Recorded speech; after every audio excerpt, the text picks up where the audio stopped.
कि सिंधु आपका है, सिंधु पाकिस्तान का है। ये संस्कृति का हिस्सा है। কাশ্মীরের পহেলগামে ভয়াবহ হামলার জেরে ভারত পাকিস্তানের মধ্যে কূটনৈতিক সম্পর্ক তলানিতে ঠেকেছে। এই ঘটনায় সিন্ধু পানি বন্টন চুক্তি স্থগিত করেছে নয়াদিল্লি। এমনকি পাকিস্তানকে এক ফোঁটা পানিও দেয়া হবে না বলে হুঁশিয়ারি দিয়েছে ভারতের জলশক্তি মন্ত্রী সি.আর. পাতিল।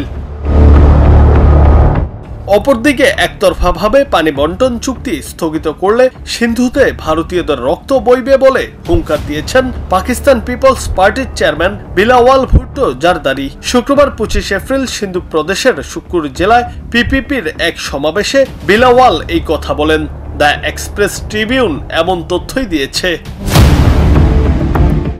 সিন্ধু নদী ডাকাতির চেষ্টা করছে ভারত এমন মন্তব্য করে বিলাওয়াল বলেন, সিন্ধু সভ্যতার প্রকৃত উত্তরাধিকারীরা পাকিস্তানে বাস করেন। সিন্ধু সভ্যতার বৈধ উত্তরাধিকারী হিসেবে পাকিস্তান কখনোই নদীর ওপর তার দাবি ত্যাগ করবে না।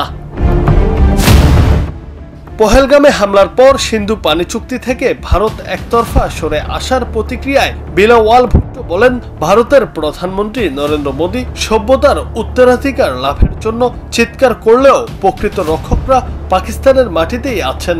সিন্ধু আমাদের এবং এটি আমাদেরই থাকবে।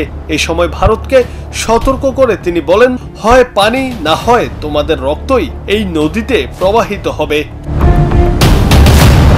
তিনি জোর দিয়ে বলেন, পাকিস্তানের জনগণ বা আন্তর্জাতিক সম্প্রদায় কেউই মোদির যুদ্ধবাজ মনোভাব বা পাকিস্তান থেকে সিন্ধু নদীর পানি সরিয়ে নেওয়ার কোনো প্রচেষ্টা সহ্য করবে না। মোদি সিন্ধু এবং সিন্ধু নদীর জনগণের মধ্যে যুগ যুগ ধরে চলা বন্ধন ছিন্ন করতে পারবে না। ভারত সরকার পাকিস্তানের পানির উপর চোখ রেখেছে। এই পরিস্থিতিতে সিন্ধুর পানি রক্ষা এবং সুরক্ষার জন্য 4টি প্রদেশের ঐক্য প্রয়োজন। বিলাওয়াল বলেন, আমরা বিশ্বকে একটি বার্তাই পাঠাবো, তা হলো সিন্ধু নদীতে ডাকাতি মেনে নেওয়া হবে না। मोदी ने पाकिस्तान को झूठे इल्जामात पाकिस्तान पे लगाए हैं कि ये इस दहशतगर्दी के वाकया के पीछे है और इसकी वजह से इन्होंने ऐलान किया है। जुनैद अहमद, बांग्ला टीवी।